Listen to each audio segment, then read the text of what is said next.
नूरजहां शक्ति और चतुराई की मिसाल। जहां इश्क ताज बन गया और हुकूमत एक औरत के इशारों पर चलने लगी।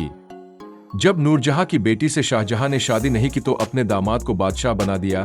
क्या आप जानते हैं कि शाहजहां ने मुमताज के लिए ताजमहल बनवाया, लेकिन उसकी राजनीति की शुरुआत नूरजहां की छत्रछाया में हुई थी। दोस्तों नमस्कार, प्रारंभ करते आज शाहजहां के बारे में एक वीडियो जो इतिहास के विद्यार्थियों के लिए आवश्यक है।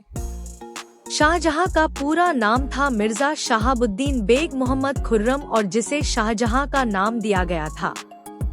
उसका जन्म 5 जनवरी 1592 को लाहौर में हुआ था और वह मुगल सम्राट जहांगीर तथा माताज बीबी बिल्किस मकानी अर्थात जगत गोसाई का पुत्र था। 1688 में पिता जहांगीर की मृत्यु के बाद आपस में भाइयों तथा रिश्तेदारों से निपटने के बाद गद्दी में बैठा। उसकी मृत्यु 22 जनवरी 1666 आगरा में लाल किले कैद के दौरान हुई। अब बात करते हैं शाहजहां को किस किस को रास्ते से हटाना पड़ा। खुसरू मिर्जा जो उसका सौतेला भाई मतलब मानी बाई, जिसको जहांगीर ने शाह बेगम का दर्जा दिया था, का बेटा था। वो अकबर के समय ही विद्रोह कर चुका था। 1622 में शाहजहां के कहने पर उसे अंधा कर दिया गया और बाद में मार दिया गया। उसके बाद परवेज मिर्जा का नंबर आया जो उसका सौतेला भाई जो जहांगीर की एक और पत्नी शाहिब जमाल का पुत्र था, उसको पराजित किया। उसके बाद शहरियार मिर्जा जो नूरजहां का दामाद था जहांगीर की मृत्यु के बाद कुछ समय के लिए गद्दी पर बैठा, लेकिन शाहजहां ने उसे अंततः हराया। आगे बढ़े उसे पहले नूरजहां के बारे में चंद जानकारी दे दूं। नूरजहां जिसका पूरा नाम मेहरुन्निसा था की एक ही संतान थी जो उसके पहले पति अली कुली बेग या शेर अफगान से थी एक बेटी जिसका नाम था लाडली बेगम। नूरजहां की रोचक बातें कुछ और भी। राजनीतिक शक्ति की प्रतीक थी। नूरजहां मुगल इतिहास की सबसे शक्तिशाली रानियों में से एक थी। जहांगीर ने उन पर इतना विश्वास किया कि कई सरकारी आदेशों और सिक्कों पर उनका नाम अंकित किया गया। नूरजहां अकेली ऐसी मुगल रानी थी जिनके नाम से सिक्के जारी किए गए थे। नूरजहां को कला, फैशन और बागवानी से बेहद लगाव था। उन्होंने कई फैशन ट्रेंड शुरू किए जो मुगल दरबार में प्रचलित हुए। शरारा जैसे पहनावे की शुरुआत उन्हीं के समय मानी जाती है। एक बार जब जहांगीर को विद्रोहियों ने बंदी बना लिया था तो नूरजहां ने खुद सेना का नेतृत्व कर उन्हें छुड़ाने की कोशिश की। वह सिर्फ सुंदर ही नहीं, बहादुर और रणनीतिक रूप से तेज थी। अब आते हैं शाहजहां पर।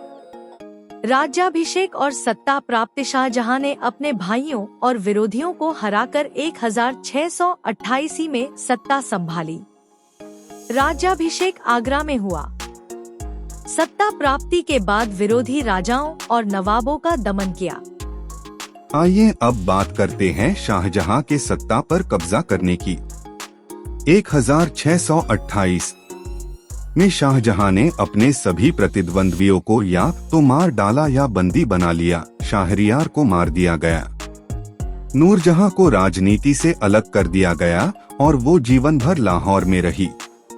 परवेज मिर्जा की मृत्यु पहले ही हो चुकी थी, संभावित रूप से जहर दिया गया। 1628 में आगरा में विधिवत राज्याभिषेक हुआ। शाहजहां का शासनकाल 1628 से 1658 तक रहा। शाहजहां का शासनकाल मुगल साम्राज्य का स्वर्णकाल माना जाता है। इस काल में कला, स्थापत्य और संस्कृति को अद्भुत ऊंचाइयां मिली। उसने अकबर की प्रशासनिक नीतियों का पालन किया। केंद्र और प्रांतों में मजबूत प्रशासनिक ढांचा तैयार किया। सेना का सशक्तिकरण किया। व्यापार को बढ़ावा मिला, खासकर यूरोपीय व्यापारियों से। शाहजहां को स्थापत्य कला का महान संरक्षक माना जाता है। उसके शासन में कई भव्य इमारतें बनी। उसके कुछ प्रमुख निर्माण कार्य निम्न हैं। ताजमहल को आगरा में है। और 1632 में शुरू हुआ और 1653 में तैयार हुआ। मुमताज महल अर्जुमंद बानो बेगम से शाहजहां को गहरा प्रेम था। मुमताज की मृत्यु 1631 में 14वें बच्चे को जन्म देते समय बुरहानपुर मध्य प्रदेश में हुई, जिसकी याद में ताजमहल का निर्माण कराया, जो आज भी प्रेम का प्रतीक माना जाता है। जामा मस्जिद जो दिल्ली में है, विशाल और भव्य मस्जिद है। लाल किला जो दिल्ली में 1639 में बनकर तैयार हुआ। मोती मस्जिद जो आगरा किला के अंदर बना है, तथा शालीमार बाग जो कश्मीर में है। शाहजहां को विद्रोह और उत्तराधिकार संग्राम का सामना करना पड़ा। 1657 में शाहजहां बीमार पड़ा। उसके बेटों दारा शिकोह, औरंगजेब, शुजा और मुराद में उत्तराधिकार का युद्ध हुआ। औरंगजेब ने दारा को हराया और 1658 में गद्दी हथिया ली और शाहजहां को आगरा के किले में नजरबंद कर दिया गया। शाहजहां की मृत्यु 1666 में शाहजहां की मृत्यु आगरा किले में हुई और उसे ताजमहल में दफनाया गया। अब बात करते हैं शाहजहां के द्वारा लड़े गए कुछ युद्ध। पहला दक्षिण भारत दक्कन के युद्ध। शाहजहां ने दक्षिण भारत में अपनी शक्ति बढ़ाने के लिए कई अभियान चलाए। अहमदनगर में सन 1631 से 1633 तक अहमदनगर की निजामशाही कमजोर हो रही थी। शाहजहां ने इसे पूरी तरह खत्म करने का आदेश दिया।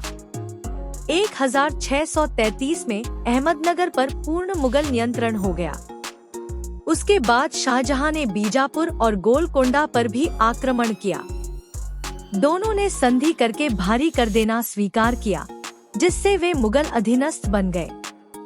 इसके बाद कंधार का युद्ध, जिसे मुगल फारस संघर्ष भी कह सकते हैं।